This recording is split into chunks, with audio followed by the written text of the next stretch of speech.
is something we need. It's a leap of faith. Oh, if you have the will and the moment to spare, it's a beautiful world out there. It's a beautiful world out there.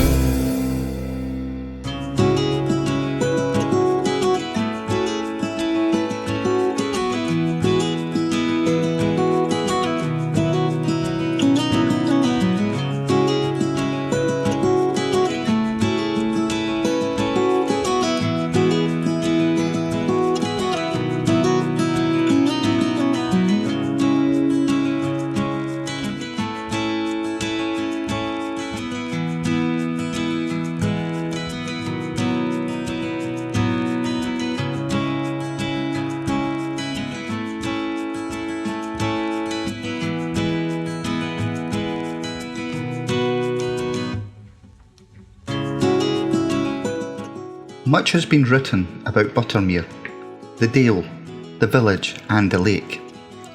It remains, as it has been since Victorian times, a popular place displaying nature's art for art's sake, as W.G. Collingwood described in the Lake Counties in 1902.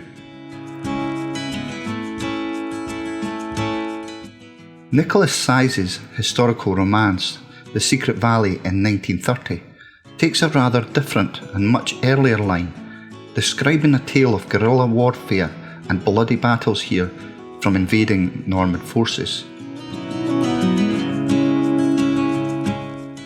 Buttermere achieved considerable notoriety at the pen of Joseph Budworth, who stayed here in 1792 and encountered Mary, the daughter of the landlord of the Fish Inn. In his guidebook, Fortnight's Ramble to the Lakes, he describes Mary as the reigning lily of the valley, and began what must have been a reign of terror for Mary, who became a tourist attraction. More sinisterly, in 1802, the tale brought to Buttermere one John Hadfield, a man posing as the Honourable Anthony Augustus Hope MP. Hadfield wooed and won Mary, and they were married at London Church on October 2nd, 1802. With the honeymoon scarcely begun, Hadfield was exposed as an impostor and arrested on a charge of forgery, a more serious offence than of bigamy, of which he was also guilty, and was tried and hanged at Carlisle. Accounts of the episode are given by Thomas de Quincey in the Recollections of the Lakes and the Lakes Poets, and by Merlin Bragg in his 1987 novel The Maid of Buttermere, a description used by Wordsworth in the prelude. The whole saga was dramatised and found its way onto the stages of some London theatres. With such a backcloth, it is something of an intrigue that in a Victorian satire of 1851 by Henry Mayhew, generously entitled The Adventures of Mr. and Mrs.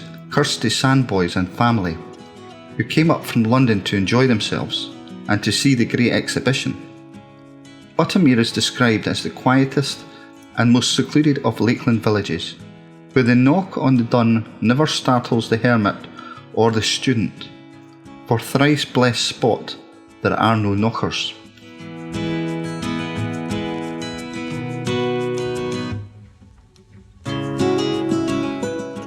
While walking out to Gatesgarth Farm, have a look at the craggy sides of the Fleetwith Pike.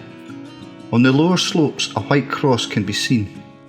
This was erected by the friends of Fanny Mercer, a visitor to the lake in 1887, who tripped over her alpenstock, walking pole to you and me, and fell to her death.